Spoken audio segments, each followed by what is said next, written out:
We're going to go ahead and start because most of the first 30 minutes is talking. I hope it's less.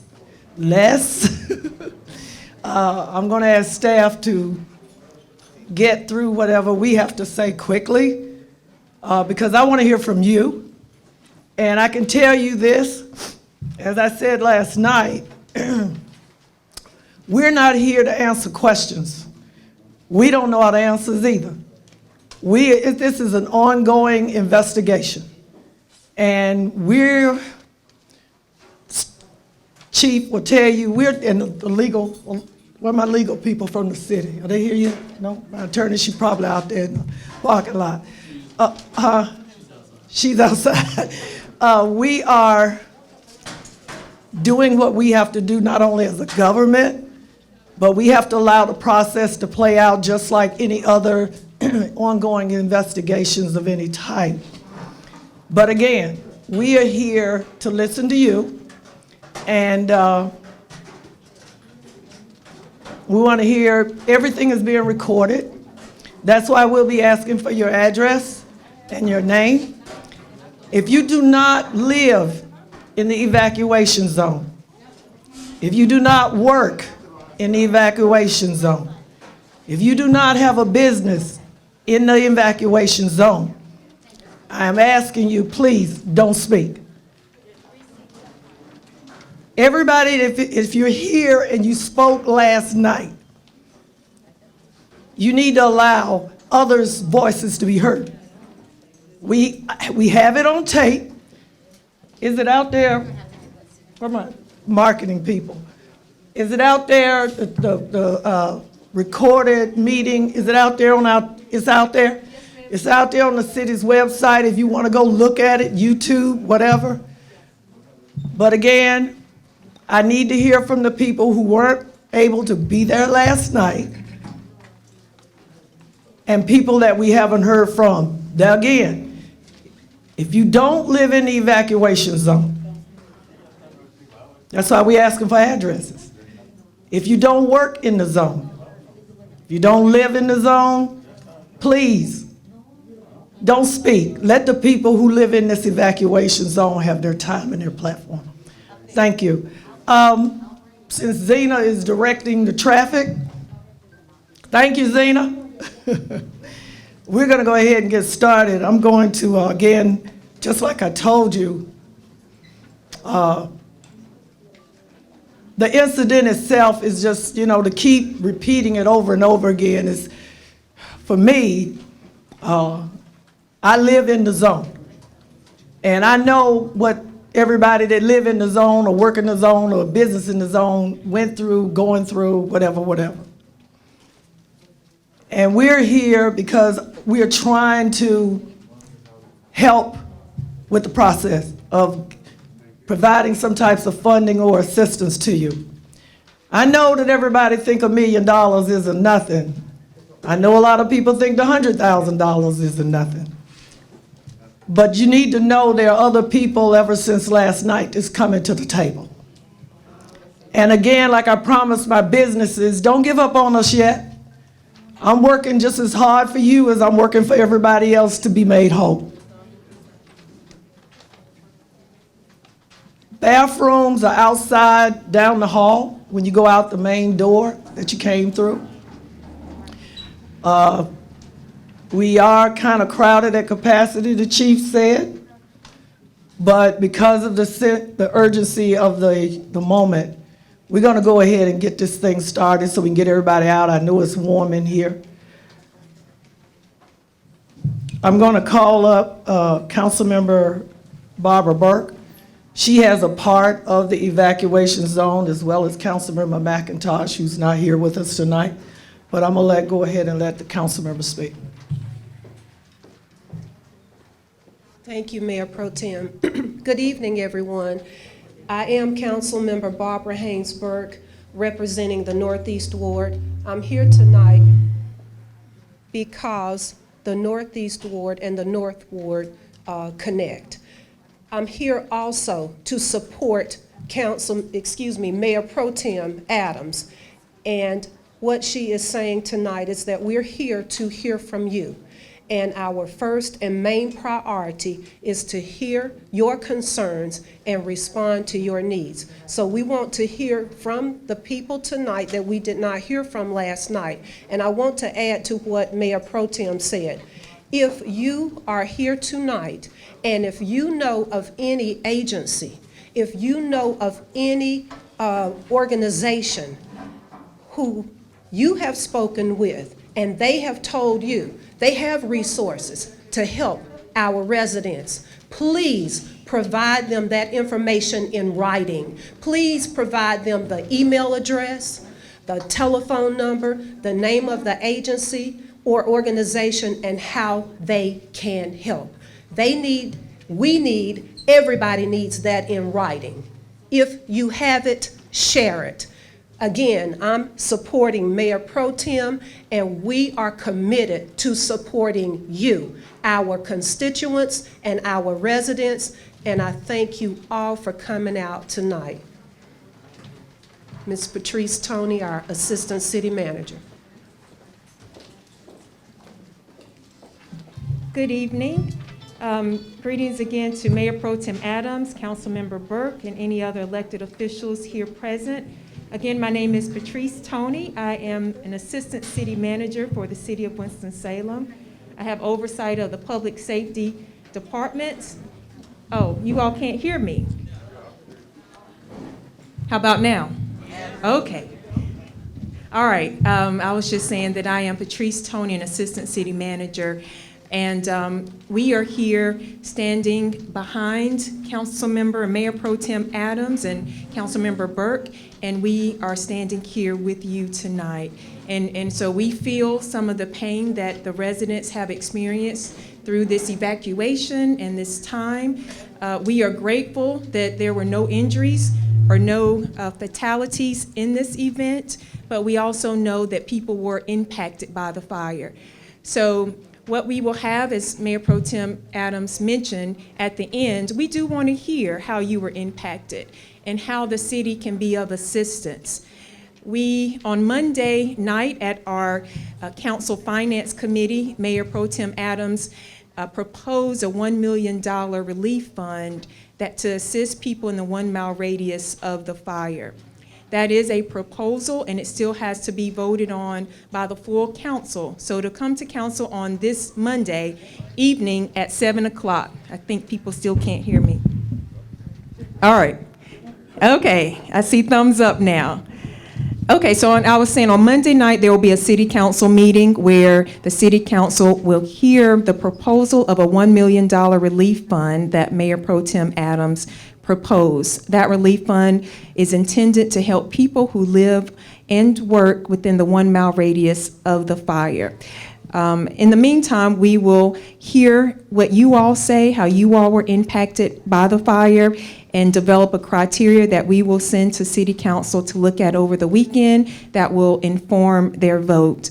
So there are some resources available currently. We know that the Weaver Company donated $100,000, or at least committed $100,000. They've distributed $75,000, $50,000 to Love Out Loud of Winston-Salem, and $25,000 to Second Harvest Food Bank. And so we realize that there are so many people. By show of hands, let me see how many people were affected by the fire. Okay, packed room. All hands up pretty much. I see you. And so we realize those resources, the $75,000 that has already been distributed, will get dried up really soon. So the Mayor Pro Tem realized that, and she hears your calls and concerns. I have received emails as well, so just know we see them, and we are doing everything we can to put together a plan that will be of assistance. So I'll stop there and hand it back over to Mayor Pro Tem Adams. Last night, we talked before we heard from you. Tonight, I want to hear from you because some of you, I understand how it is. You got other things you got to go do to get ready for the next day. So we're going to start with the question and answer, your comments. Let me correct that.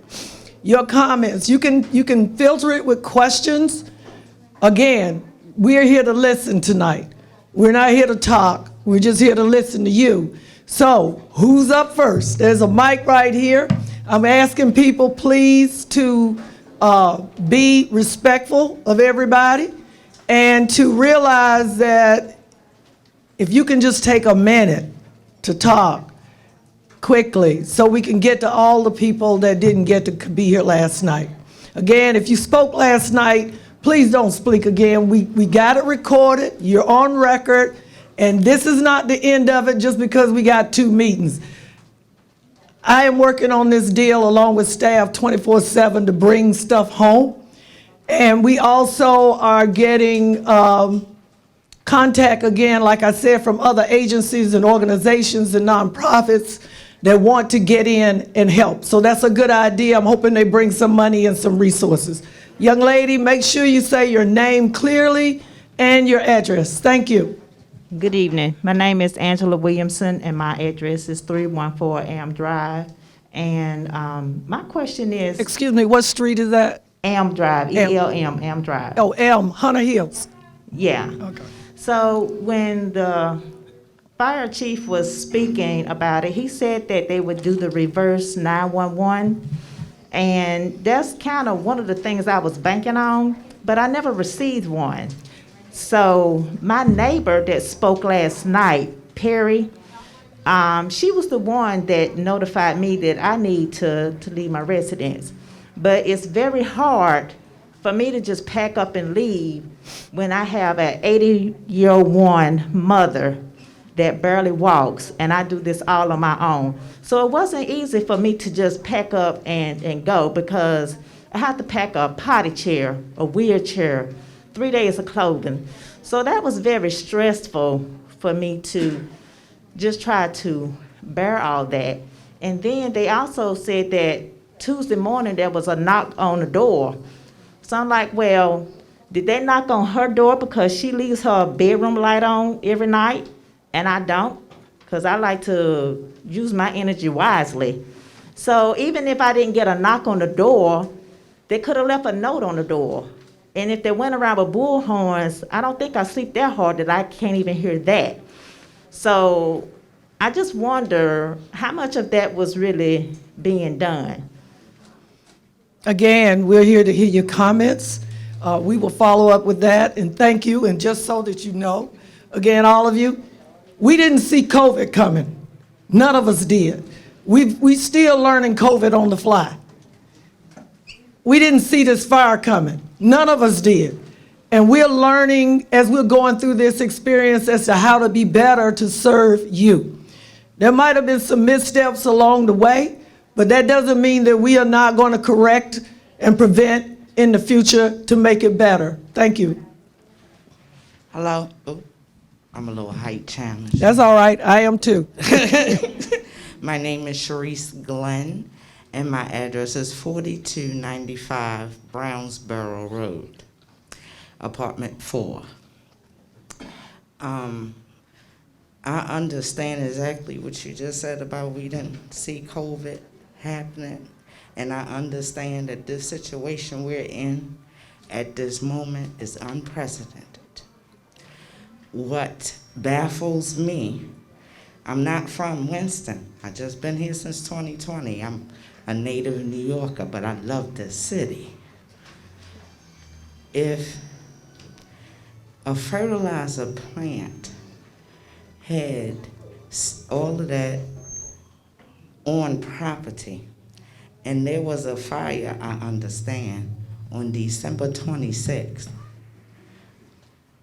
and nothing was said or addressed at that time or investigated, where I feel, as a resident that felt it and heard it, and it wasn't the first one, that an investigation should have took place at that time, knowing what that was.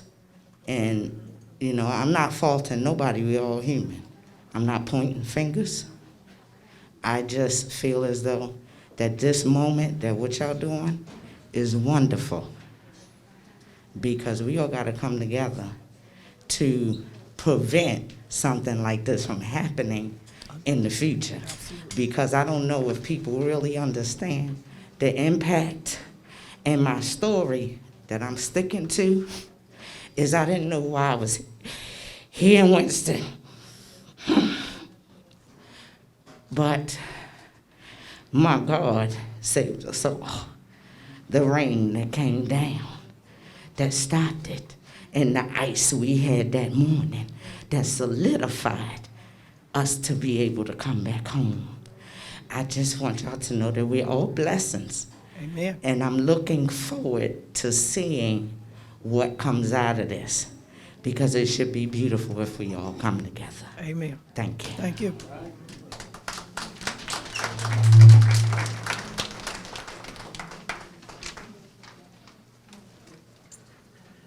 Good evening. Good evening.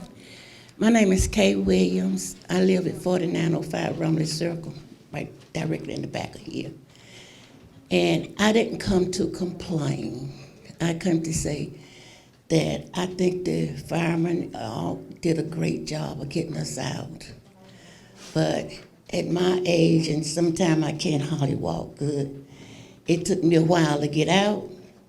And when I got out, I couldn't find an empty place to go. I rode around to about 3 o'clock in the morning. And I finally went to the fairground. And they told me that I could go in and get some chips and some water and have a table to sit. But me, my age, I can't sit up like that all night. I have to lay down. So I end up going back home. And I stayed in my house the whole time. They told us to leave. I tried leaving. They said if I got out, I couldn't get back in. So I had to turn around and come back home. So I ended up staying in my home the whole time this was going on. Me, my son, and my granddaughter.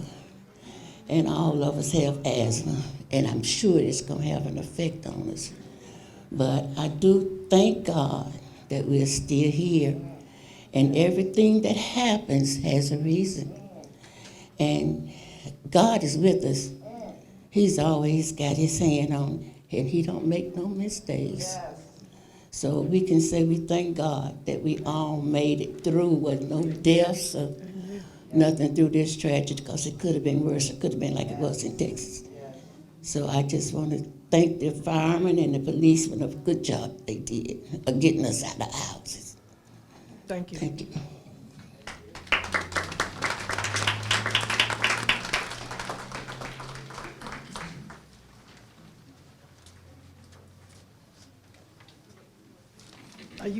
She's coming. My name is Celestine Douglas, and I live at Would you repeat that again? My name is Celestine Douglas, and I live at 4672 Tobacco Street. Yes.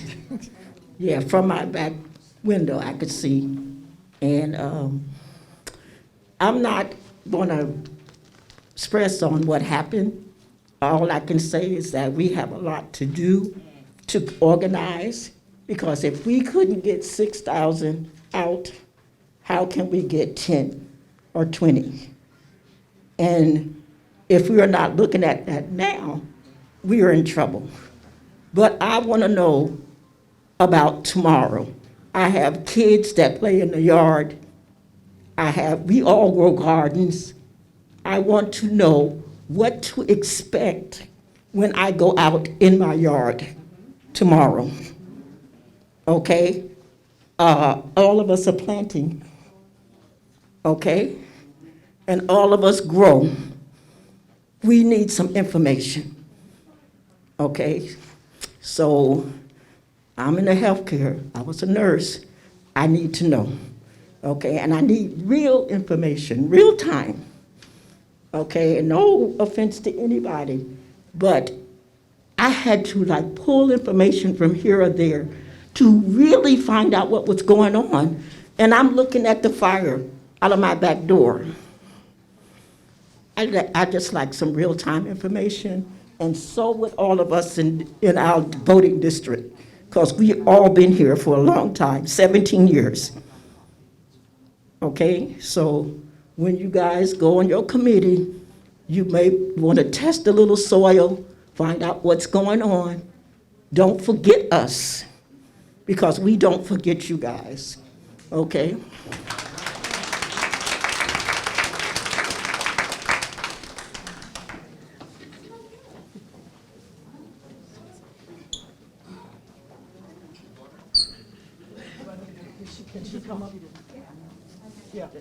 Yeah. Just a moment, thank you. You're welcome, sweetie. Go ahead.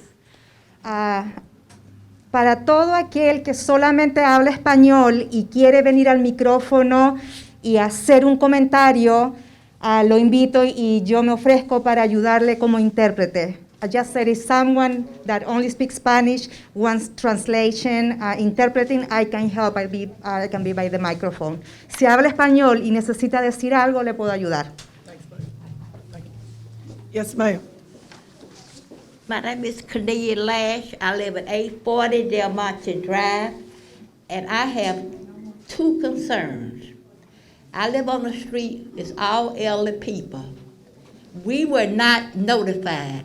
Some people got telephone calls, but nobody on our street did. Okay? Nobody did. The second thing is, how, it's just a question, how could Wake Forest get out so fast, get the news to them, and we didn't? And we did not.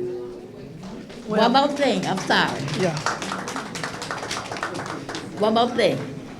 What about the value of our property that's on Del Monte Street, the houses? Would the property value go down? Would the property tax go down? I just want to ask that question. Thank you. The thing about Wake Forest University, Winston-Salem State School of the Arts, Salem College, Piedmont, Forsyth Tech school system.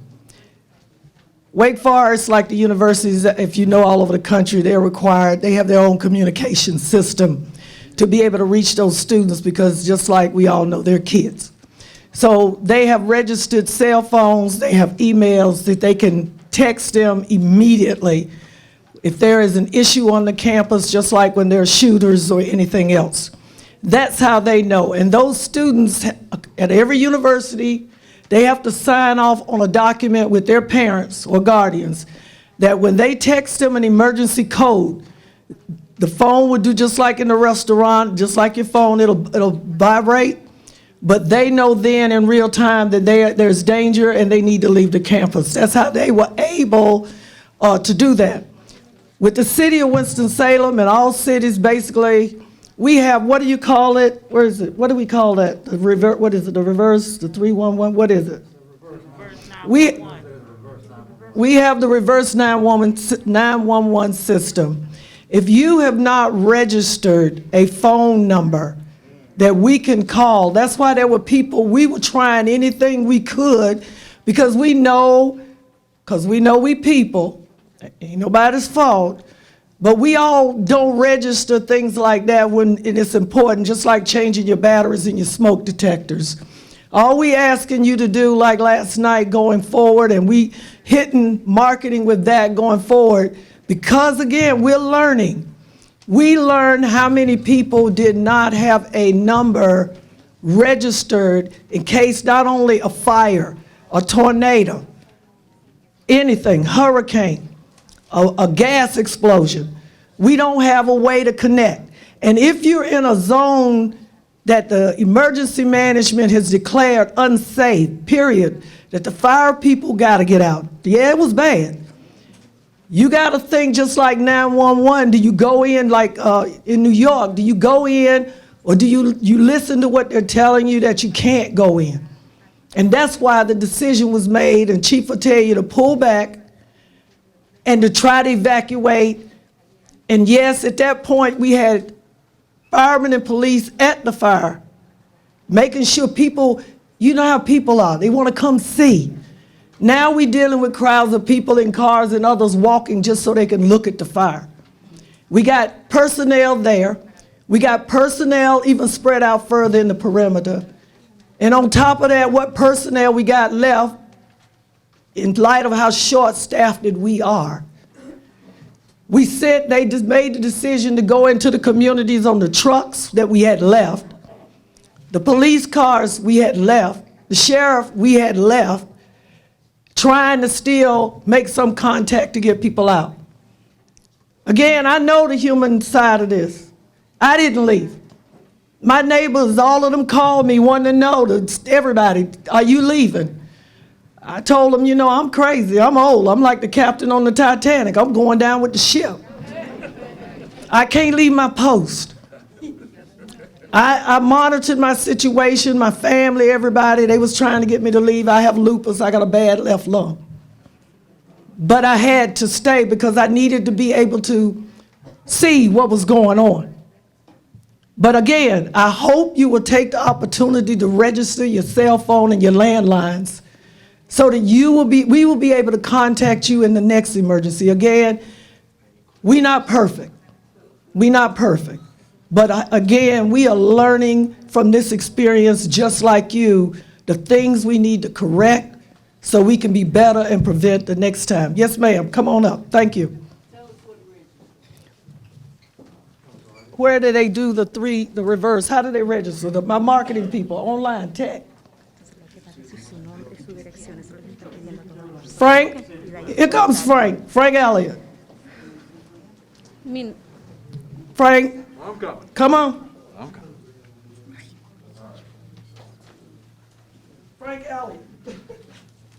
My name is Frank Elliott with the marketing department. We don't need to talk that loud. And if you want to register for the citizen notification system, the easiest way to find it is to go to our website, which is cityofws.org.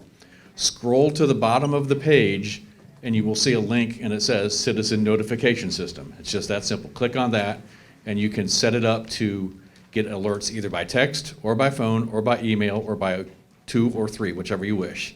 So once again, go to cityofws.org, scroll to the very bottom of the page, click on the link that says Citizen Notification System, and I would really urge everyone to register their cell phone with that, because there's no way the reverse 911 system can reach a cell phone unless you register it with the system. Thanks very much.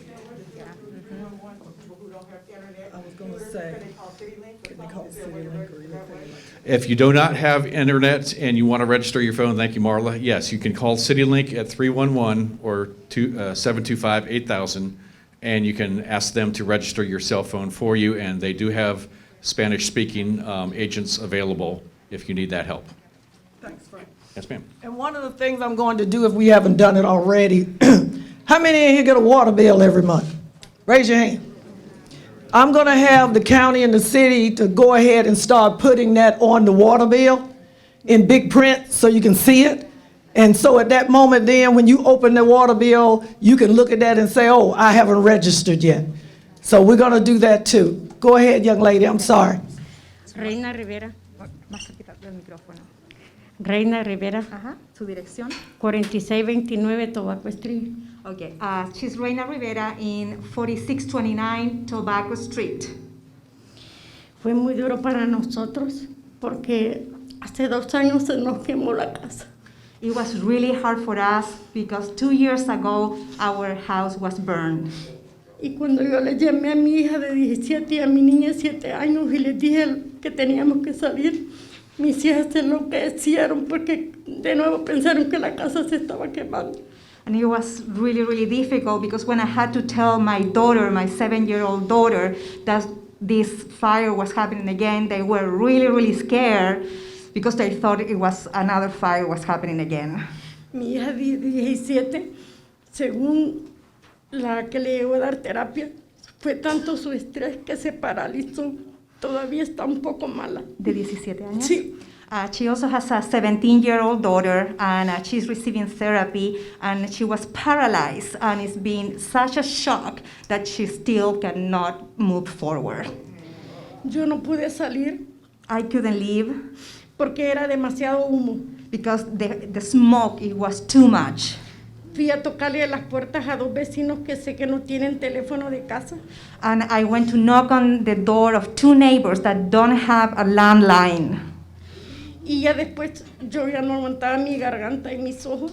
Then I couldn't, the pain in my throat and my eyes, I couldn't stand it anymore. Entonces decidí quedarme en casa And she decided to stay home porque tengo 2 perros because she also has 2 dogs. y no me podía ir caminando. And I couldn't leave walking. I couldn't leave the house walking. Hasta que a las 9 de la noche y a las 11 de la noche llamó el 911 Until around 9 or 11 p.m., 911 called. que teníamos que salir. Entonces yo noté que ya podíamos salir en el carro. And at that time, I noticed that we could leave, and we took our car and left. Porque me llevé mis mascotas y me llevé mis hijas. Así nomás como salimos. And we left. I took my pets and my daughters, and we left with nothing on, just like we were. Agradezco por el trabajo de los bomberos. I'm very thankful for the fire department's work, Porque ellos también no estaban preparados para esto. because even them were not prepared for this. Yo soy enfermera y estudié biología y química en mi país. I'm a nurse. I studied biology and chemistry in my country. Y yo sé lo que significa para mis hijas haber inhalado químicos. And I know what it means for my daughters to have inhaled chemicals. Así que por eso yo sí pido que se haga una buena investigación. And for that, I implore you that to proceed with a good investigation. Porque ya hice mis investigaciones y sé que hay muchas irregularidades, tanto a los que dieron permiso para construir como a la planta de fertilizante. Because I know there is a lot of irregularities, especially those that allowed for this plant to build this plant. And ¿qué más? A la planta de fertilizante también había muchas cosas que no estaban bien. Yeah, many things were not right at the fertilizer plant. Es que solo pido que tomen en cuenta, más que todo por los jóvenes, porque los químicos dentro del cuerpo tarde o temprano van a tener consecuencias. And I ask you, for all the young people, all those chemicals inside our bodies are going to affect us in the long run. Thank you. Thank you. As I said last night, trust me, my job and what I did for 30-something years was basically a compliance officer auditor for major corporations. I audited their processes, and staff will tell you, when I asked them something, I already know the answer because I do my homework. I promise you, there will be no stone unturned on the part of the city as to what transpired at that plant. I promise you that all of the active agencies and resources that are not just healthcare, again, mental health, healthcare, environmental. There's some more environmental people here tonight. I invited them. I've invited lawyers here that have been calling me. I invited them, and they will continue to be around because I want you to know, like I said, we now have to get the health care, whether it's the state or the county or the federal government, because they do public health. City doesn't do public health. That's the lines of government. But that doesn't mean that we can't fight the good fight and make them do the right thing so far as putting a stake in the ground from January 31st as we move forward to eternity as to what the effects on the people in this community, this city, this county is going to be, as well as our children and others who are have illnesses and marginalized conditions. Young lady. Muy buenas noches, mi nombre es Roxana Guzmán. Good evening, my name is Roxana Guzman. Vivo en la 212 de la Marvin Boulevard. I live at 212 Martin Boulevard. Ese día fue una historia que cambió radicalmente That day was a story that changed radically, en lo personal. personally. Veníamos de un concierto de violín de la escuela Northwest, donde estudia mi hija. We were coming back from Northwest Middle School, where my daughter Cuando- attends, from a violin concert. Cuando de repente vimos el incendio y como dijo usted, uno neciamente va a ver cosas nada más por curiosidad. And as we were coming back, we saw the fire, and like you said, people go in because they're curious and they want to go see. Yo me acerqué y grabé un pedacito, entonces pensé que era algo sencillo. I got close and I recorded something, thinking that it was something very simple. Pero al mismo tiempo le dije yo, vámonos, vámonos que esto no es fácil. Y nos fuimos para la casa. But at the same time, I said, we need to go. This doesn't seem to be something simple. Let's go back home. Cuando mi esposo llegó del trabajo, yo le expliqué lo que estaba pasando. When my husband got back home, I told him what was happening. No dormimos, estuvimos pendientes hasta las 3 de la mañana.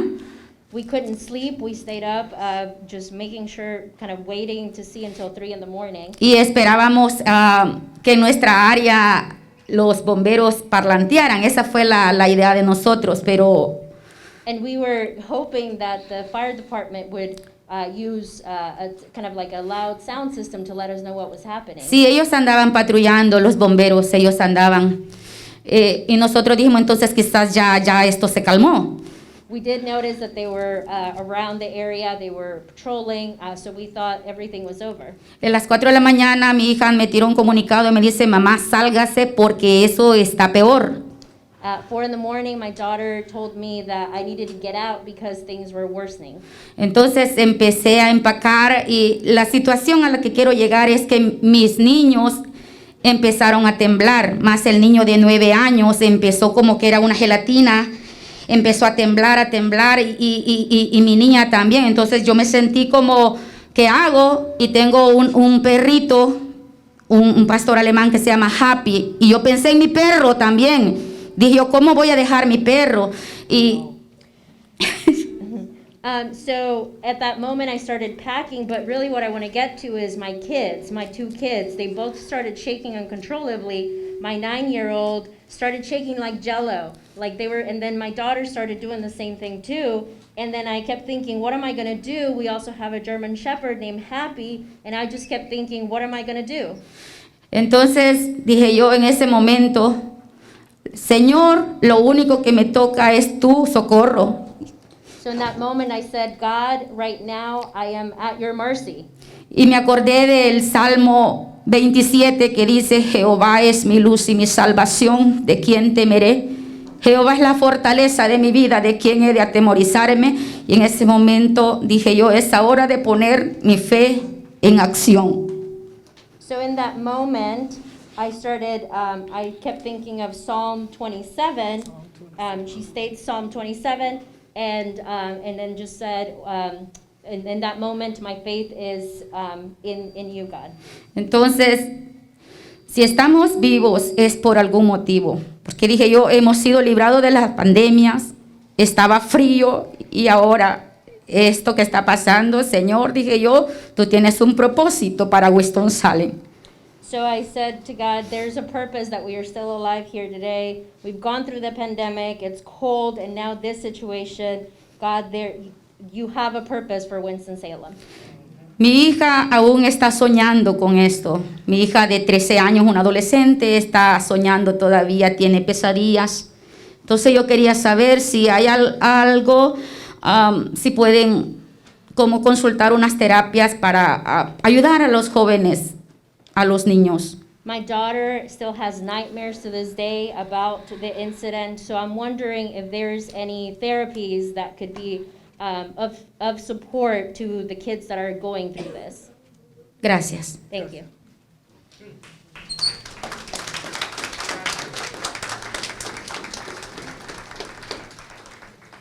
Buenas noches, mi nombre es Rosalina Mayandía. Good evening, my name is Rosalia Menenia. Vivo en la 7014 de la Brandon Main Line. I live on 7014. Brandon Main Line. Es una calle después de la milla de la línea que separaba del incendio. Nosotros no evacuamos It is a street that's a little over the 1 mile radius. We did not evacuate. Pero el humo igual llegaba a nuestras casas y mi hija que tiene asma se le activó el asma y cada día fue poniéndose más fuerte. But even though the smoke was still near our house, and my daughter, who suffers from asthma, her asthma started flaring, and so that was a concern. Hasta que tuve que llevarla a emergencia I had to take her to the emergency room. y los doctores dijeron que su corazón estaba latiendo muy fuerte The doctor said that her heart was palpitating, y que todo esto era ocasionado por el humo. and that this was all a cause due to the smoke. Entonces, ahora tengo que llevarla al cardiólogo Now I have to take her to the cardiologist y al especialista en asma and the asthma specialist para solucionar este problema. to figure out this problem. Mi pregunta es, My question is, ¿quién paga estos biles? who's going to pay for these bills? Thank you.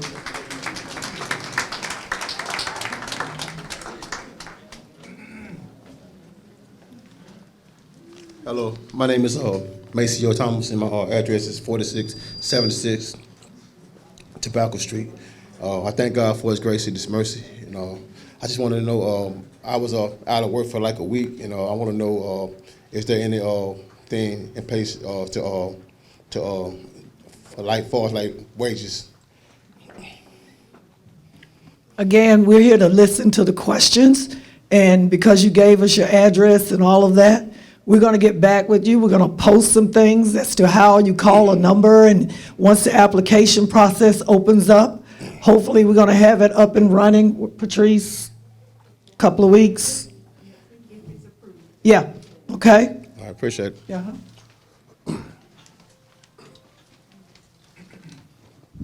Good evening. My name is Jock Holiday, 4636 Tobacco Street.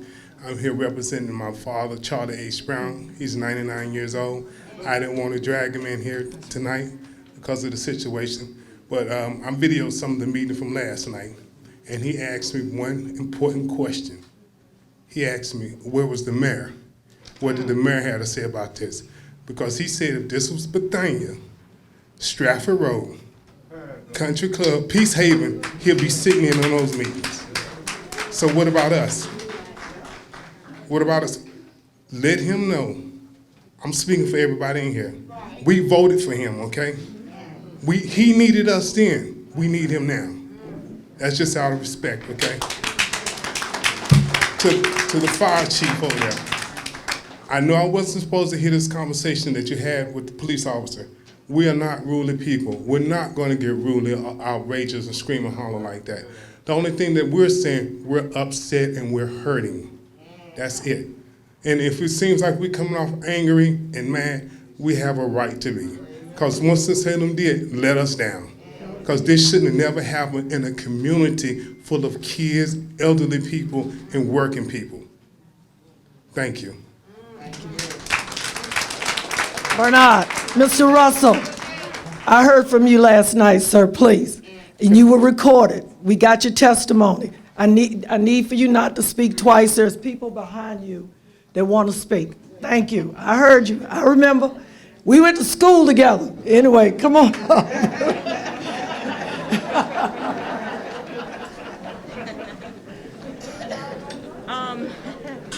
I represent my. Could you give us your name and your address? Tracy Griffin. Please stand close to the mic. Oh, sorry. Tracy Griffin. You live at? I live at 2700 Rinalda Road, but my job is 8100 North Point Boulevard. Correct. So I'm representing my business of professional stylists and barbers, and I just want to make sure our water and everything is safe for our clients, and everything as far as the safety of it, shampooing our clients and all that stuff. I just want to make sure everything is safe and secure with that, being said, so we're right in the backyard of it. Thank you. Last night, Mr. Huff gave a report on that, and that's coming after I get this, but he can go ahead and clarify that now. Go ahead. Okay. Thank you. Yes, ma'am. Valid question and one that we hear often. And the short answer to that is your water is fine from the tap. And we'll go into that a little bit more in detail later in the program. Thank you. Next person, please. Vivian, can you help me, please? It's better for me if I speak. Gracias, thank you. Soy la reverenda Sonia Vaca Zúñiga. I am Reverend Sonia Vaca Zúñiga. Sirvo en la iglesia Marvin United Methodist Church, que está localizada en la 4401 Indiana Avenue. I serve at Marvin Church, located at 4401 Indiana Avenue. United Marvin Methodist. Marvin United Methodist I Church. bought a house from that church. I sent you an email last week. La razón que estoy aquí es porque la comunidad donde sirvo hay mucha gente hispana latina que no puede estar hoy aquí levantando su voz porque están trabajando. The reason why I'm here tonight is because there are not a lot of Hispanic Latinx community members that are here today because they are working. Fuimos impactados directamente como comunidad de fe porque tuvimos que cerrar nuestro edificio. We were impacted as a community of faith because we had to close our building. Tuvimos que mover a servicio online solamente So we had to move our services online en otra parte de la ciudad. in other areas of the city. Cerramos un teatro comunitario que tenemos allí en la iglesia, We had to close a community theater that we have at the church, lo cual ha provocado un problema económico también. what has now caused an economic burden. Estoy aquí porque quiero hablar en nombre de la comunidad a la que sirvo. I'm here because I want to speak on behalf of the community I serve. Le agradezco a usted, concejal, por todo lo que está haciendo, I thank you, council member, for everything you're doing, y a todas las autoridades y al Departamento de Policía y de Bomberos. and all the authorities, the police department and the fire department. Y me uno a las voces que hoy escuché que necesitamos unirnos como comunidad y trabajar porque todo esto esté claro para toda la comunidad nuestra. And I unite with all the voices that we heard today because we need to be united as a community. Es bueno escuchar hoy decir que el agua no tiene problemas, el agua que estamos tomando. It's good to hear that the water we're drinking has no issues. Esa es una gran ayuda para nosotros como comunidad. That's a great help for us as a community. La otra pregunta es el aire. The other question is the air. Así que seguimos acompañándonos y si hay alguna forma que nosotros como comunidad de fe, que estamos localizadas en la zona de evacuación, podemos ayudarles, aquí estamos. So we continue to be of support as a faith community. If there's anything we can do to support you, we are here. Queremos trabajar con ustedes. We want to work with you. Gracias. Thank you.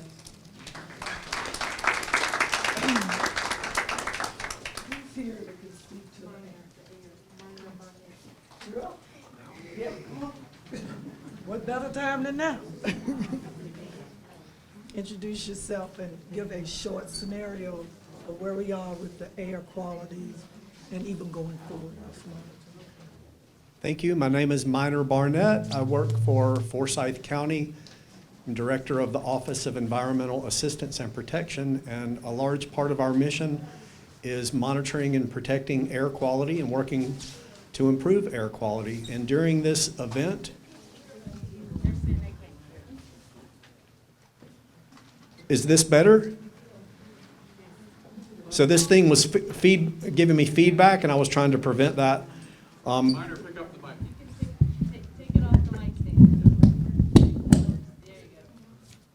Okay, thank you. So my name is Minor. I work for Forsyth County. We're a local air quality agency called Environmental Assistance and Protection. We implement the provisions of the Clean Air Act in Forsyth County to protect public health and the environment and prevent pollution. So during this event, as everyone knows, this was a very extreme event, and we observed and measured, with help from some of our partner agencies, some very extremely high levels of particulate matter in the air during the fire, especially during the first 48 hours. Particulate matter was the primary pollutant of concern because that was the pollutant that we were seeing the highest levels of that could affect the quality of the air that we breathe. And I intend to go into a little more detail about the timeline of the scenario in just a few minutes. Thank you. That's basically to let, again, you all know that this is an ongoing investigation of everything. Air, water, soil, you, me, everything. It is not going to be put in a box and put on a shelf and forgotten. Because you and I and everybody else has been in this community. I've been in this community for over 30, 40 years in my house around the corner, 22. That we got to make sure that not just get us good now, but we got to be good 10, 20 years, 30 years from now. Okay? Yes, ma'am. Hi, my name is Frances Crawford. I live at 4937 North Cherry Street. I'm also the neighborhood watch captain for Cherry Street.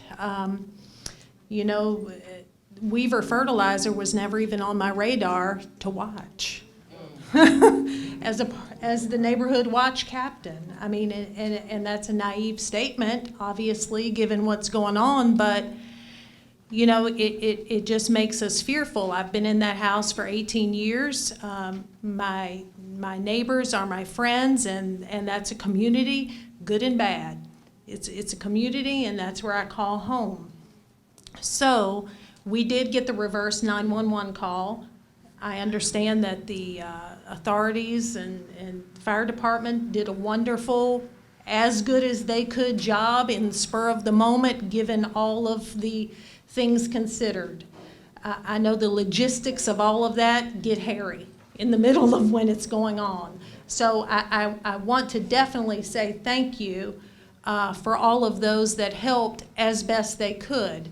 Now, having to immediately leave in the middle of the night, go to a hotel, stay with family, buy clothes, buy food, miss work, all of those things, as you said, aren't going to be put on the shelf and just forgotten about, and it's my place, I think, to ask about those things and make sure that the follow-up is done. And so I appreciate you having this and listening to us, and I look forward to hear from you. Okay?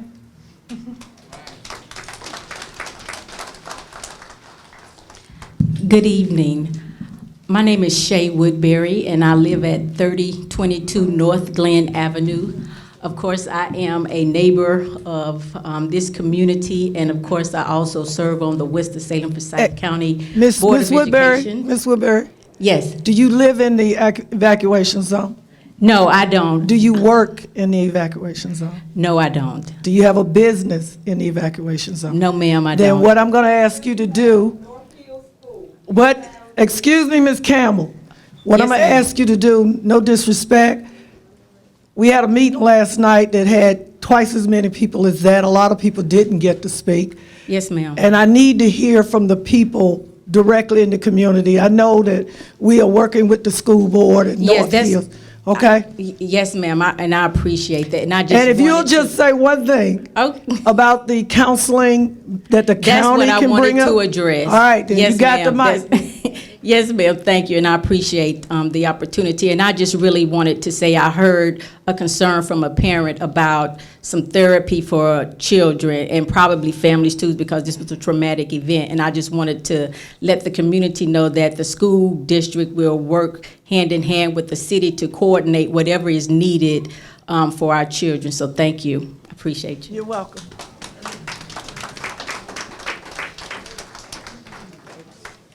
Hi. Hi. My name is Mrs. Spees. I have been in this community for as long as I can remember.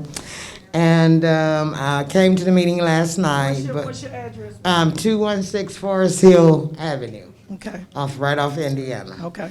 And I came to the meeting last night, but it was a big crowd. It was a good crowd. And I got a little late, tried to make this one early so that I would get everything I'm trying to hear.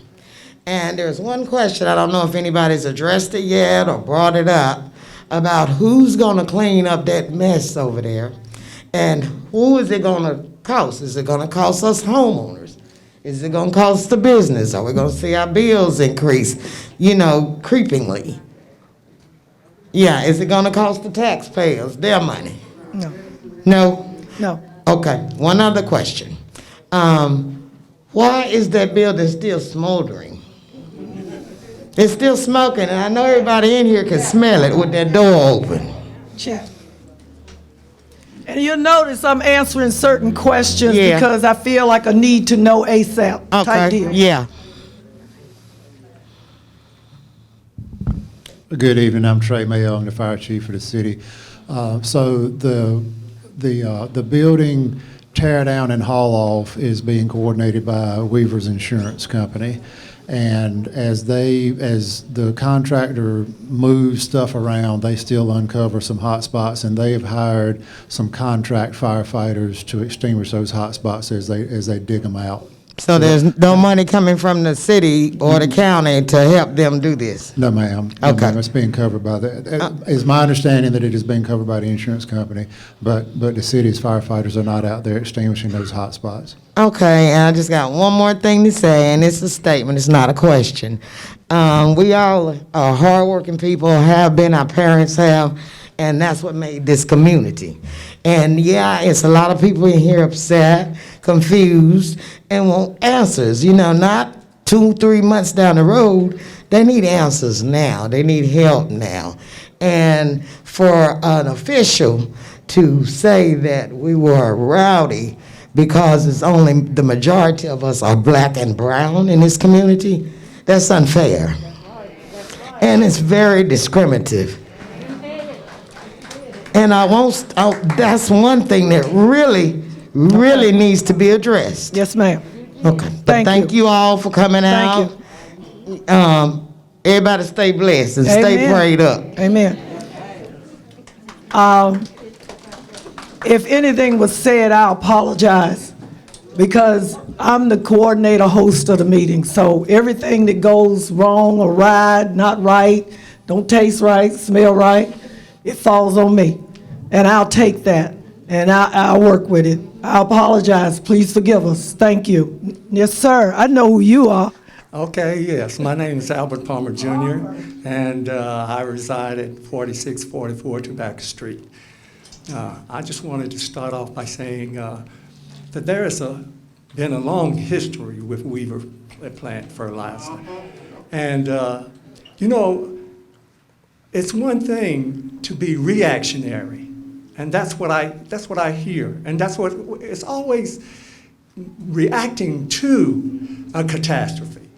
You know, never proactive.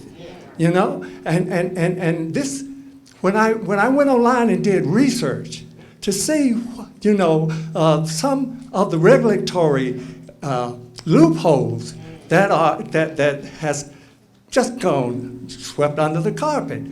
You know, for ammonium nitrate throughout the country.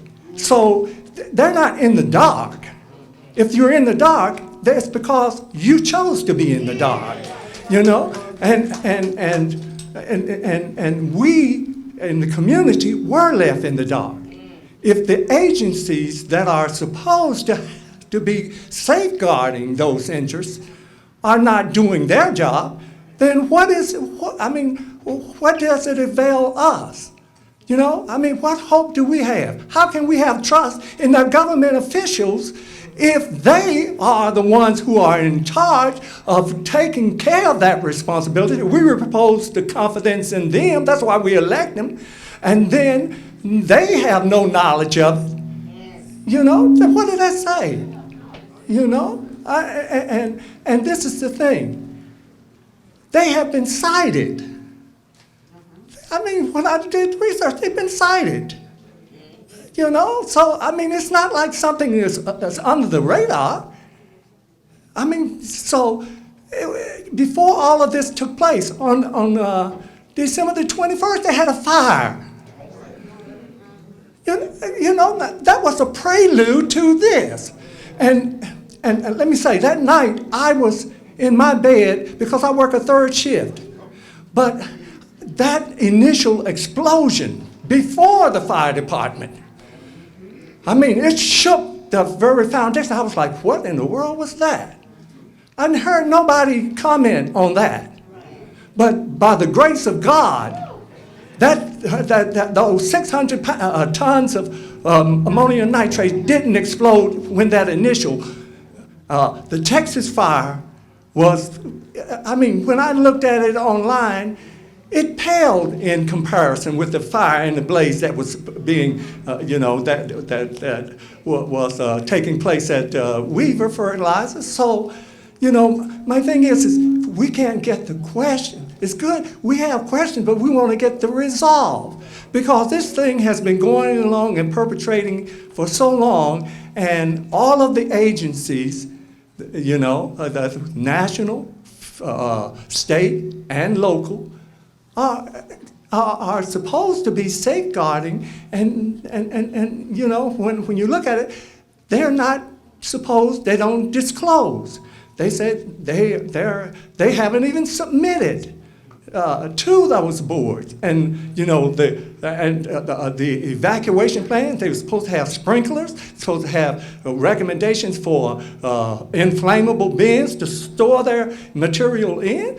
None of that they are in compliance with. But we learn it reactively, and then rather than proactively. And that's what I'm saying is when we elect officials to represent the safeguards of the community, we expect them to be aware. I mean, that's my grievance. And, because it's just by the grace of God that we're here talking today.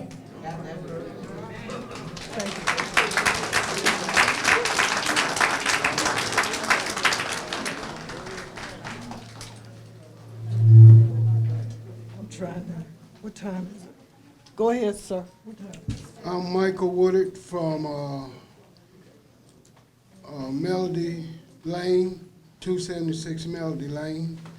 And I just want to hear from the environment. I've been impacted too. I had to leave home. I'm vision impaired, and I'm not a very good speaker, but I have concern about my family and my grandbabies that come over to the house. The air ducts in our home was affected. I mean, we actually got to sleep with masks on in our home. I mean, I'm staying about maybe not even a mile away from, it's within that area zone, maybe about 300 or 400 yards or whatever. But when my grandbabies come over, they gotta have masks on like it's COVID in my house. And it hurts me where I can't kiss my grandbaby, and everybody like still teary-eyed, and we still had to move. We can't stay in our house still because of the air ducts around the house and the heat pump pulling all of the contamination from outside still in the house. And it's still floating. That's why I want to hear from the environmental service. Because if it's a fire in somebody's house, they clean those ducts. They clean the air ducts. So I just want to let everybody know, we probably had to have somebody to come within the house, probably check the yard, but we got to check our air ducts within our home. Thank you. One of the things that I did mention last night, again, we are here because we are not just recording this. There are people actively writing all of this for us to go back and put the list together, because a lot of the things you're talking about, I already talked about, such as in the hazmat of cleaning people's houses, checking the soil just like when you plant your garden. I'm a gardener, farmer girl, everybody know that. I can't plant, I'm thinking about it too because I eat it. So mental health, physical health, hospital expenses that incurred, emergencies that traumatized people behind this. The list is growing, and it's all because you've come forward to help me fight this battle. Sir, you up. My name is Jim Lake, L-A-K-E. I know you do. My wife is 75 years old. I'm 72. We couldn't afford to go anywhere. We were afraid to go anywhere. We knew that there were, places that we might have gone, but we didn't want to get out of the house. And I want to know, first of all, there will be long-term care, that maybe something on down the road. We had smoke in our neighborhood. Will there be long-term care? Second of all, I live right behind Tri-Seal plant. I want to know what kind of danger I'm living next to. In fact, I want to know all the places in my neighborhood that I should watch out for. So, I mean, I drove by Weaver plant many, many times. I never thought there was any danger. So if there's a potential danger, I think that needs to get out.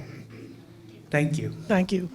One of the things going forward that I'm going to have staff work on is to be able to put a maps out there that you can click on your community street and see within a certain whatever mileage area what businesses are in the area and what's there. If the government don't give them a rating, we'll give them a rating.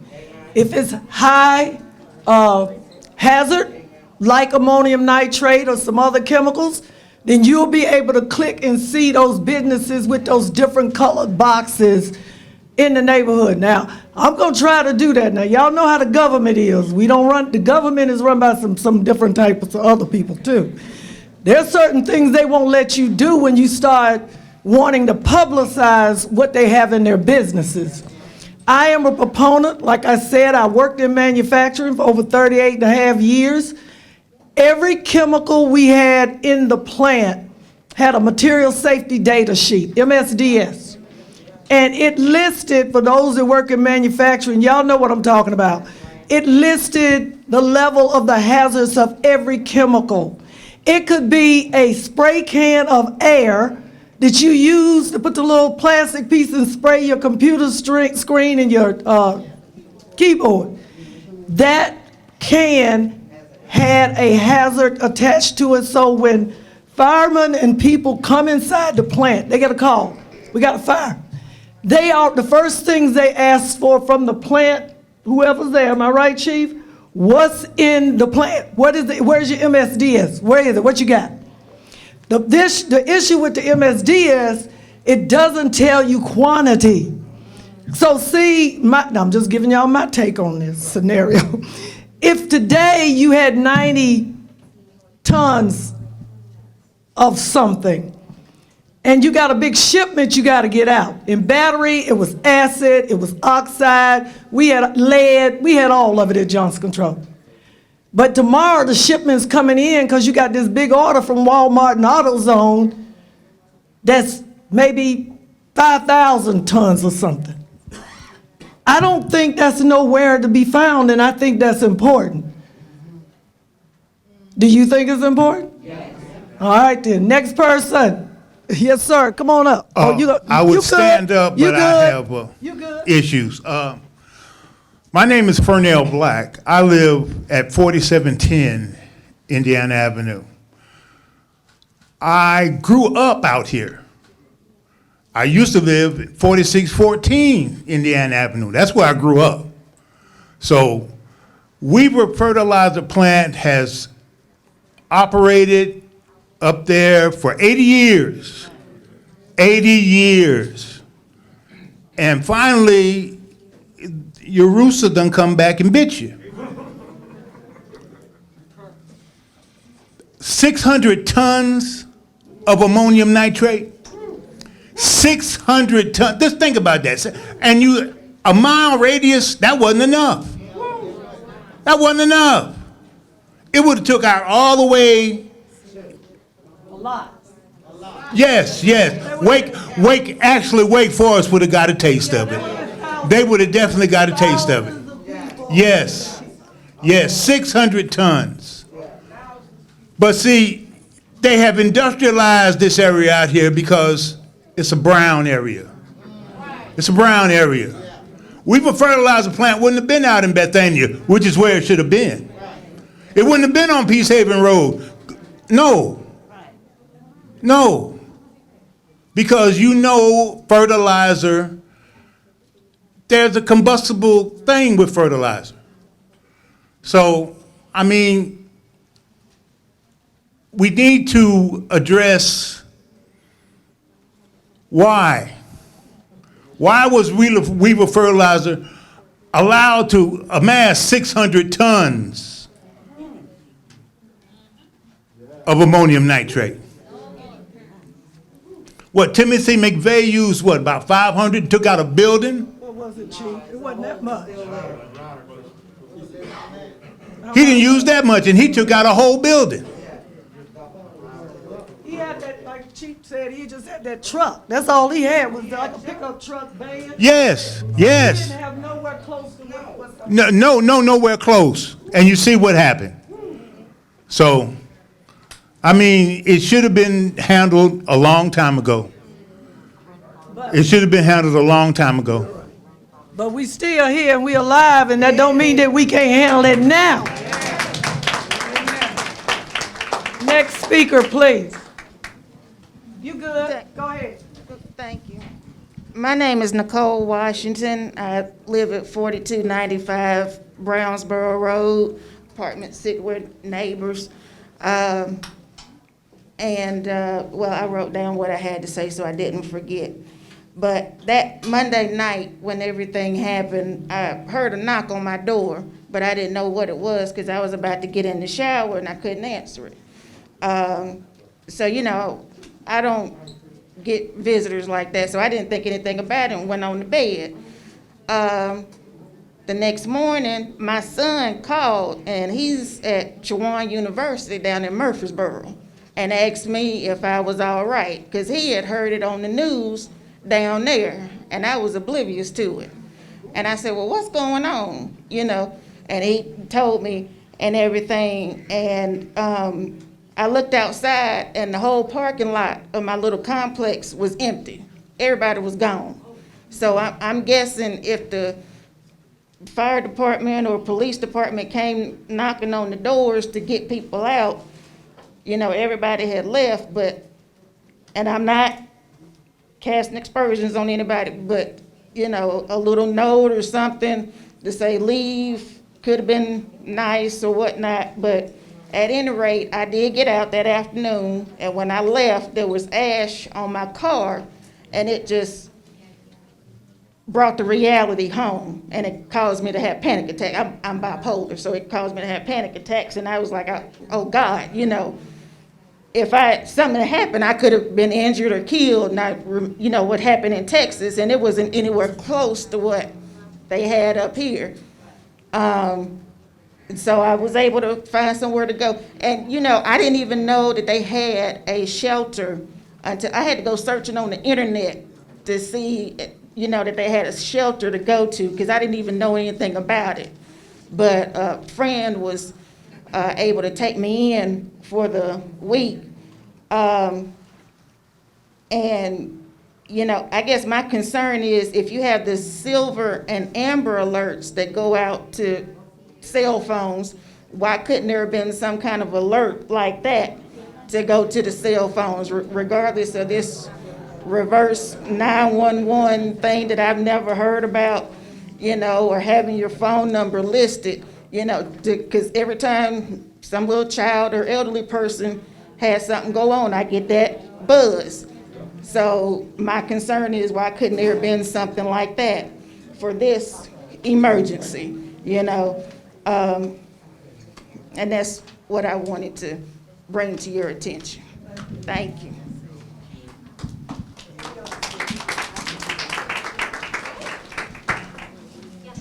She wants to speak. Hello, my name is Anna, and I just want to say thank you all for being here. I'm just here for my mom, not only for my mom, but for everyone else. Gosh, I'm nervous. I just want to say that I have a 2-year-old that has asthma. So that night, We just got a knock on the door. It was 3 in the morning when we had to leave. Now, me and my mom, well, I live with my mom, but we're a pretty big family. And in that time, that day, there was more than 7 kids in the house. So I just want to say, what about those, you know, those families that maybe didn't have money for a hotel, that didn't have family to go to? What about those people, you know, the elderly, you know, who couldn't get up, the ones who live by themselves? How are they supposed to go or know, you know? It's hard. And also for the, you know, for everybody else that was there with the fire. And also for the moms, dads, and everybody else who works, you know, how are they supposed to know what was tomorrow going to be like? How would they, you know, moms know kids going to go to school? Where were they going to leave their kids after they had to work? How were they going to get to work? Where were they going to leave their kids? You know, what if you had a family, but what if that family, I know some of my families already had people from the fire going to their houses already, so it was a build-up. For big families, you know, how did you know where you were supposed to go? So I just want to say, money was wasted, you know, no matter if you were one person or a big family, a lot of money was wasted. And I just want to know if, after this meeting, you know, how many more meetings are we going to have in order for them to have a follow-up for us? You know, how many more are we going to need to have? Thank you. Again, you know, I think all of us have lived, most of us, long enough to know how quickly government moves.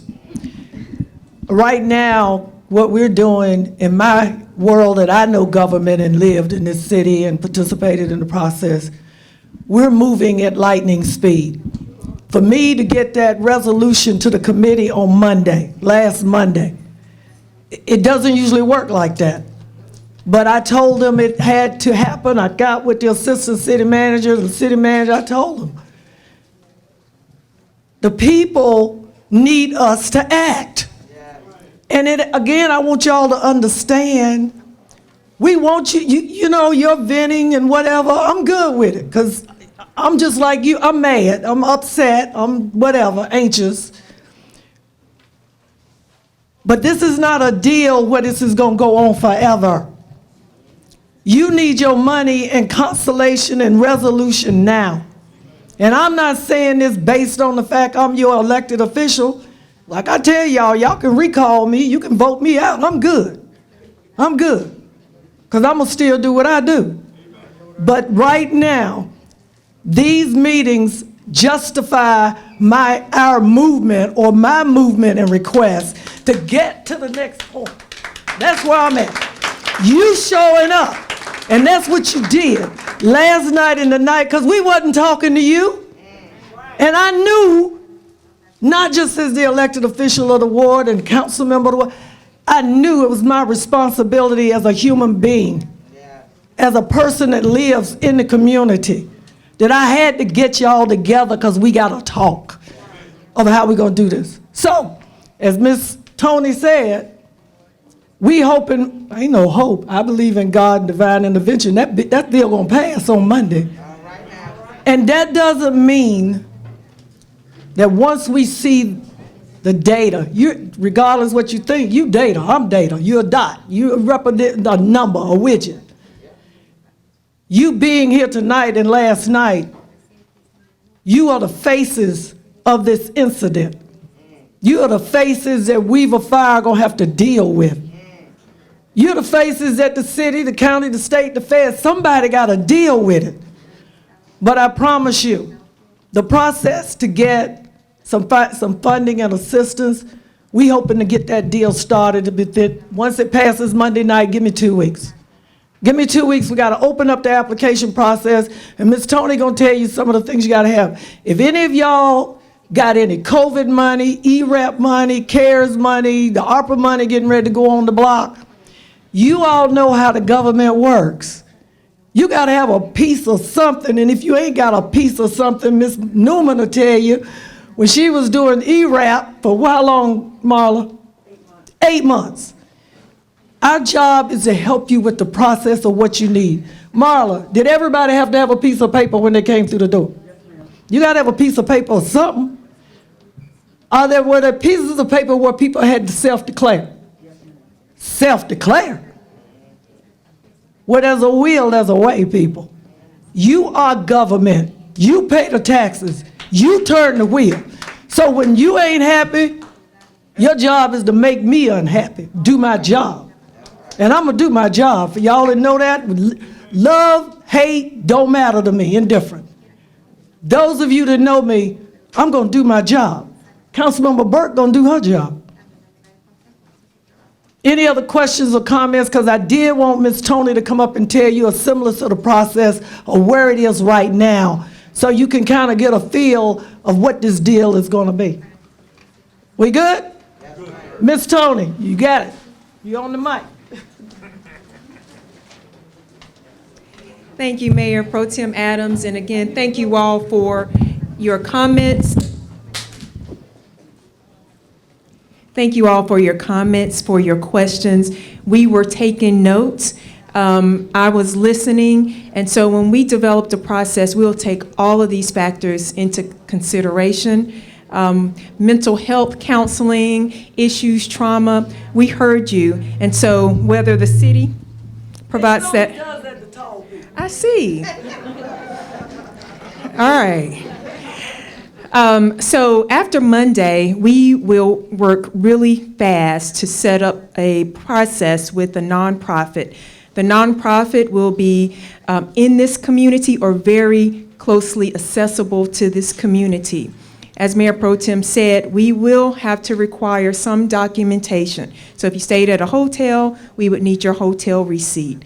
If the council approves lost wages, you would need to show some form of documentation that you lost wages, whether it's a letter from your employer or the like. What we'll also do is talk to some of the other nonprofits that are providing services for free services that can also assist. Ideally, the nonprofit that we will select, we do have one in mind, also is providing COVID money. So if you go there for assistance with the money that the city gives, they will also see if you are eligible for utility assistance, rent assistance, and things like that. So that's what our goal is, and as soon as it's passed, if it's passed on Monday, it's going to pass according to Mayor Pro Tem Adams. How many believe it's going to pass? All right, okay. She said, speak it into existence. I hear you. Okay, after that, we will get with the nonprofit. As she mentioned also, I mean, government, there is a process for everything. We have to form a contract, but I'm already in communication with the proposed nonprofit, and so reasonably 2 weeks, which will be really fast for government process, we will have something out there. Frank has already mentioned the communication notification, so if you sign up, I think we'll be able to notify you. Is that right, Frank? Through that system as well. We'll make it happen. We will make it happen. So go to the city's website, sign up, leave your email, leave your telephone number, and we will get in contact with you about the nonprofit criteria to get assistance, because we do want to help and we do hear you. Thank you. Let me put the mic back, okay? Chief Mayor, if you'll come up and give us a 5-minute timeline spill, please, sir.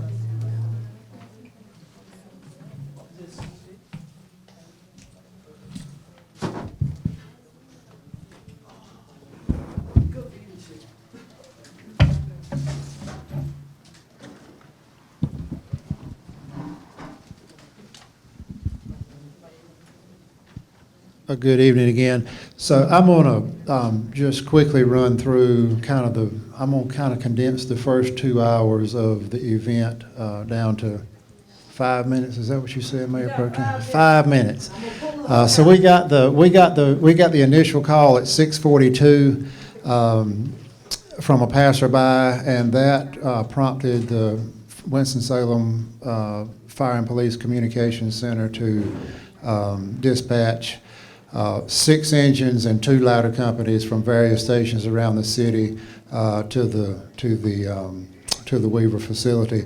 That first arriving unit arrived at 6:45 and reported heavy smoke and fire, established incident command, and requested a second alarm at 6:48, which got 2 more engines and another ladder truck en route. We heard, so engine 9 was first arriving. They heard those explosions at approximately 6:50 that some of you have reported. And they placed 3 fire hose lines in place flowing 1,250 gallons a minute in an effort to cool the ammonium nitrate piles. And if you look on the back of this, there's a map at the top and there are some numbers in there. And so that those hose lines being placed in service, that coordinates with where number 1 is on your map. At 6:55, we had fire throughout the building with exposure to the rail line on the west side of the building, which corresponds with number 2 on your map. And so by 7 o'clock, we've been on the scene 20 minutes. And we had a report of fire moving across the railroad tracks toward the West Rock property. West Rock is the building to the west, approximately on your map right here with the white roof.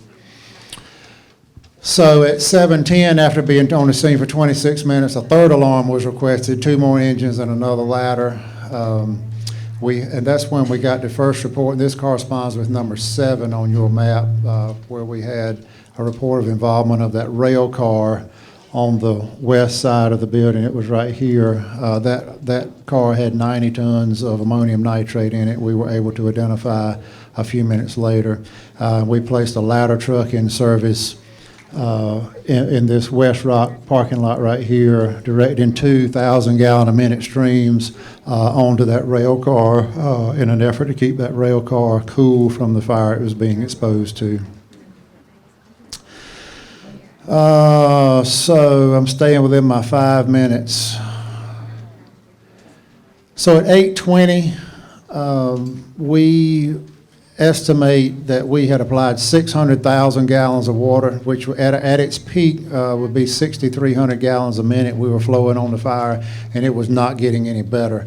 And that's when we decided to order the full evacuation of the fire crews and establish that 1-mile evacuation distance in accordance with the recommendation in the Department of Transportation's Emergency Response Guidebook, which is what we reference when we're establishing evacuation zones.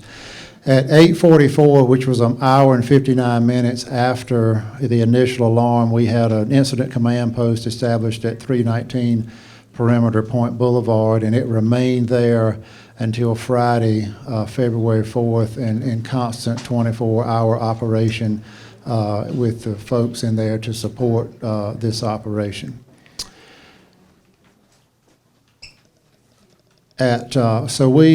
To get the evacuation going, the on-the-ground evacuation was carried out with fire and police cars, and we had to build a mapping route so that we could make sure all the streets inside the 1-mile radius were covered, and we could track those in the incident command post and see that all those streets were covered.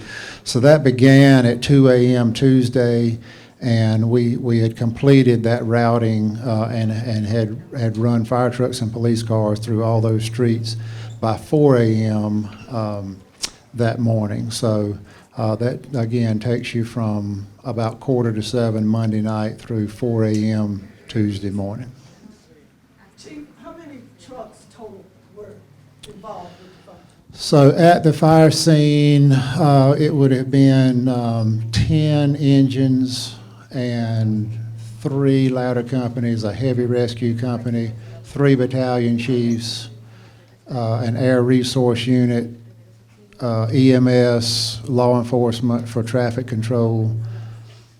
So, how many people, staff, personnel, the city and others that we had to partner with from the beginning, and of all of the people from other counties and cities and and others that helped us with these events? Director Vernon probably has a better handle on that than I do. I think 45 agencies in total over the course of the week. And over the course of that week, by the time it was all said and done and we had, turned the property over, we had flowed about 4.2 million gallons of water. And we use that water, but that water bill won't come and be dispersed among the citizens. Correct. That's right. Yeah, there's not a meter on a fire hydrant. All right. Thank you, Chief. We've got a question. I don't know if you want. After you evacuate the area with your fire department, how soon before you allow your personnel to go back into the area to start fighting fire? We went back about 4 o'clock Wednesday afternoon, so 45 hours or so after the initial alarm. I'm just saying, I work for the city of Winston-Salem also, but we were never told not to go into the evacuation zone. The department I work for, they told us, go do your job, handle your business, what you need to do. Thursday and Friday, in the 27105 and 27106 areas, we were told to handle the job, do what we need to do in order to make sure the city was taken care of. Thank you. But we were never, Okay. Thank you, Chief. told not to go. Plus, we had no PPE Yeah. in order to handle the situation. Mr. Vernon, you're up next. Do you want this there, or do you want to hold it? Introduce, tell them what you do. All right, good evening. I'll be very brief. My name is August Fernan. I'm the director of the City County Office of Emergency Management. And I will say on a personal level, certainly we hear what you're saying, and obviously some very powerful words.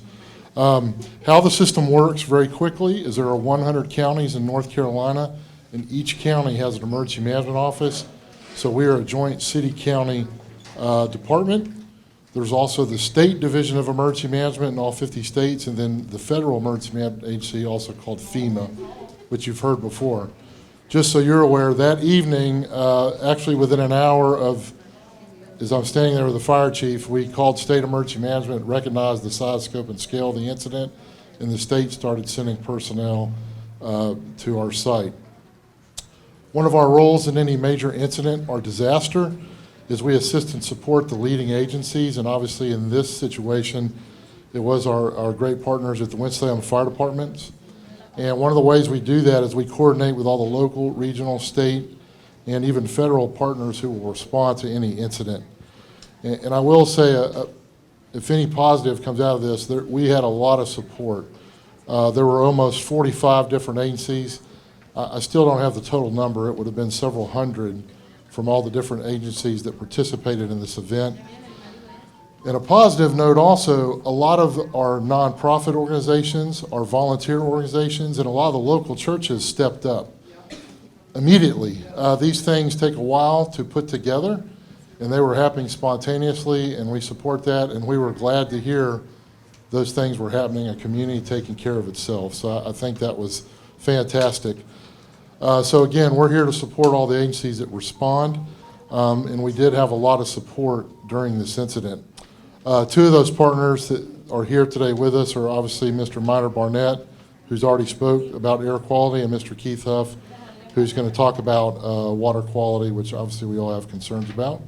So I will certainly invite Keith up.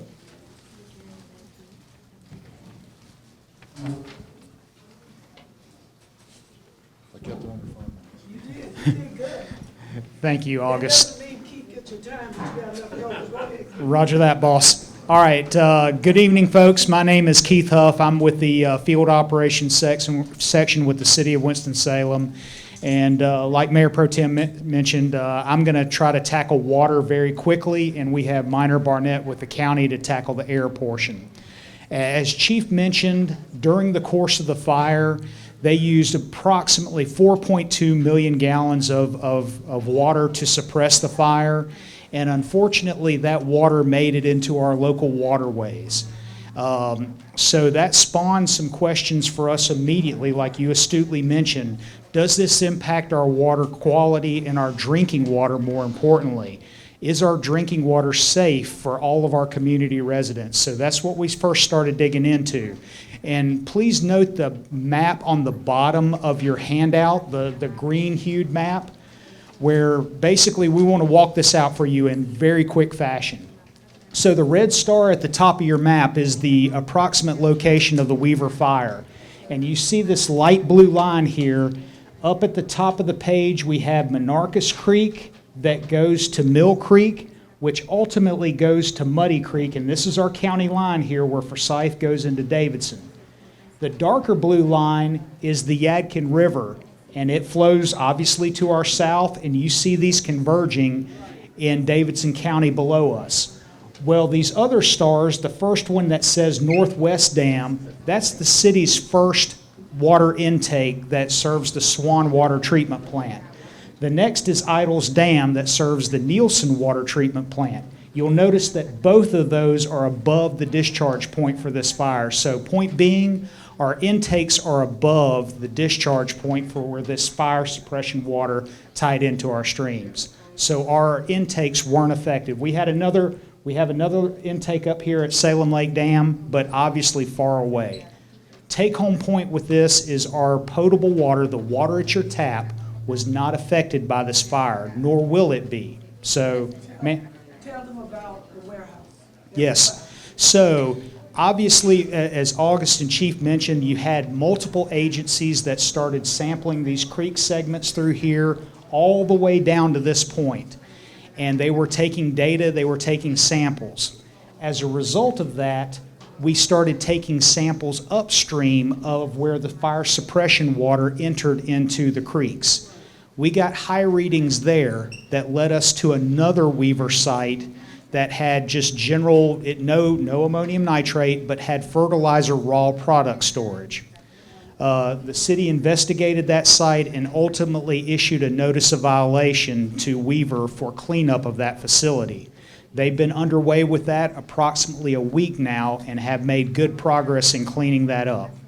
So ultimately, what we're looking to see here is return to what we call baseline levels for these streams and their health. But at the end of the day, the city, the state, and the EPA are working together to monitor the health of the streams and to determine when they're coming back to baseline conditions and regulate all the facilities that are involved with the fire. Thank you, Chief. Yes, ma'am. Again, just want you to know, and I have to repeat it over and over, this is an ongoing process. It's not like we found something or saw something and once we find it, we don't do anything else with it. You know, like I told you, there are no perfect systems. And yeah, you can blame us for it. We'll take that. That's the job we all signed up for. But we are working to ensure that the quality of the safety of the water, as well as hopefully, like we said, tying in our healthcare providers and everything else, the school system and others, to help to provide some mental care for those of you that need it.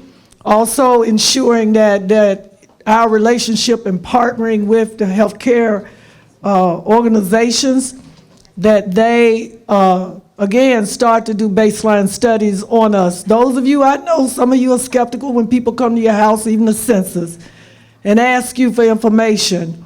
But I'm telling you, if you are in the evacuation zone area, if Novant, Wake Med, anybody come by there, you got the badge, proof, send you an email or text message, or call you and tell you, or you see it on social media or the city's website or TV. We're hoping to partner with them so they can also help us gather that information in the community so we will be able and they will be able to see whatever health outcomes occur over the next few years going forward. Yes, ma'am, Kathy. I wanted to know what was he mentioned it was another Weaver plant. Where is that plant located? It's not a plant. Go ahead. He said that there was another Weaver warehouse or location. Where is that located at? Brownsboro Road. Oh, so it's right around the corner. It's right around the corner. If any of y'all know the neighborhood, when you go down Cherry Street and you make a right on Brownsboro, coming from this north end of Cherry, you make a left on Brownsboro coming from the Polo side. You go down Brownsboro, you go by the service, the Circle K, the flower shop, barber shop, look up on the hill, right before you get to Brownsboro Apartments. Okay? Look up on the hill. Last comments we have about the air quality from Minor Barnett. Thank you again. As we all saw, when we have a very large fire, it creates a tremendous amount of smoke. There was a giant plume of smoke leaving that fire. The area of impact between Monday evening and Friday was largely determined by the direction of the wind. Obviously, smoke is going to go downwind, wind pushes smoke. So throughout the event, we saw shifting wind direction, which resulted in different areas being affected at different times as far as the air quality impacts. So by Tuesday evening, we had an 8-member emergency response team from EPA in the city, and they immediately started identifying locations where they could get access to power and set up some mobile air monitoring equipment to provide enhanced air quality monitoring or air pollution monitoring around the incident scene. And by midnight Tuesday night, they had 4 locations operational, and the first monitoring period began at midnight on Tuesday night, ended at 6 o'clock Wednesday morning. They continue to operate that equipment for the rest of the week, and as the evacuation zone was reduced in size, they actually deployed some additional equipment in closer to the fire.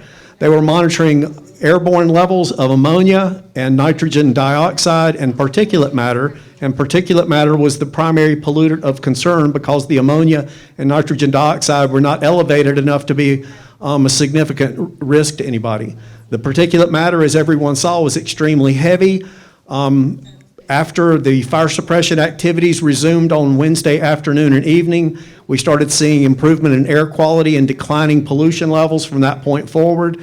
By Friday, the air quality was greatly improved, and by Saturday, it was back to near normal levels almost everywhere except some locations downwind very close to the site, and those locations appeared to us to be affected for short periods of time as some puffs of smoke were generated from the on-site activities, moved off-site, and then dissipated. But we were working closely starting Tuesday morning, communicating with EPA, the North Carolina Department of Environmental Quality, and making sure that everything that could be done was going to be done as quickly as possible. Thank you. Attorney Carmen, you up?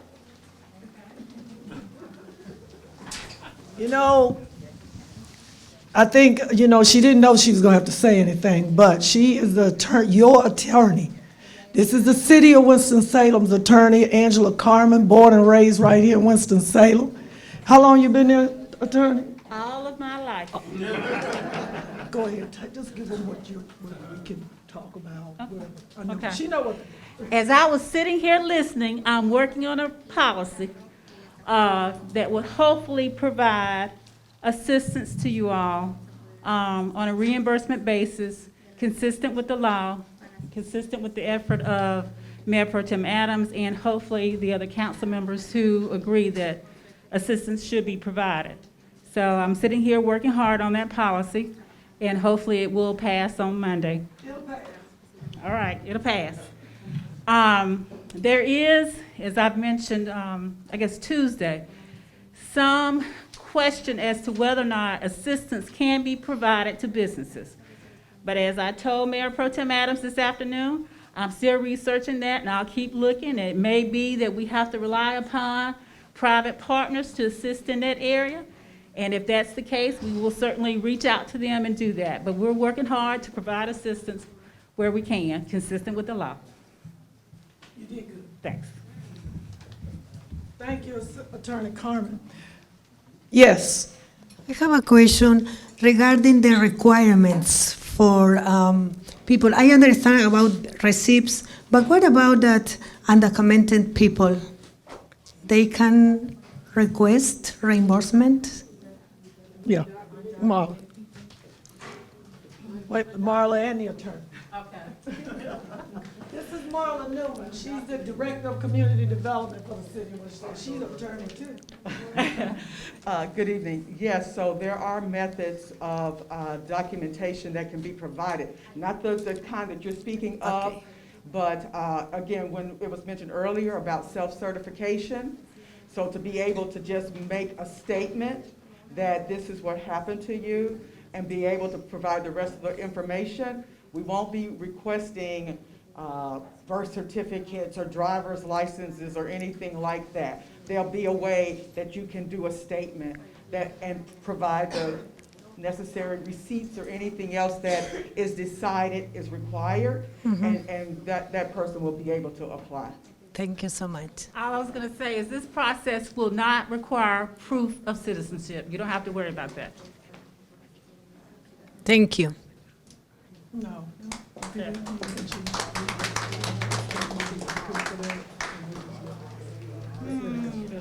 Okay, good enough.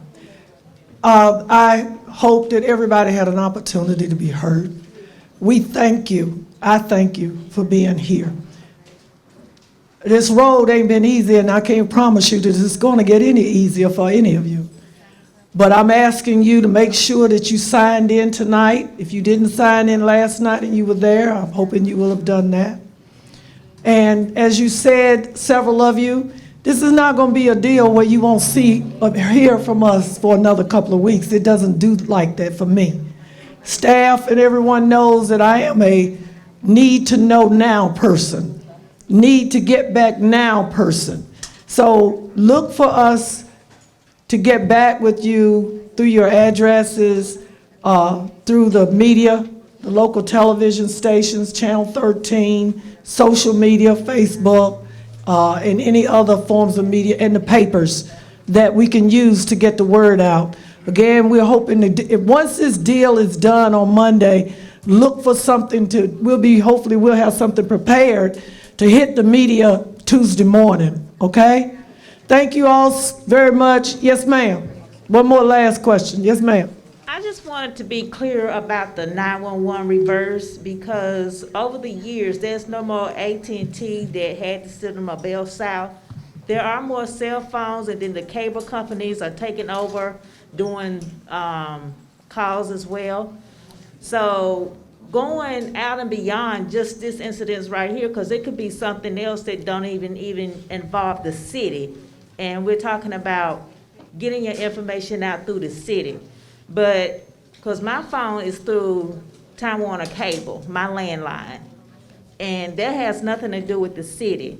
So how can we also talk to those other phone companies to have something in their policies for their customers to be able to have and use one another if something might happen? And that is a good idea, and that's called benchmarking and being innovative out of the box. That might be something none of them have even thought of, and I thank you, and staff has that. This goes back again to public-private partnerships of working with businesses and entities to ensure that we're doing whatever you need to have. So we got that note. We'll talk to them, the city attorney, on our connectivity to all mobile cell phone companies as well as landline companies. Thank you so much. Y'all be safe, be blessed, and God go with all of you. Thank you.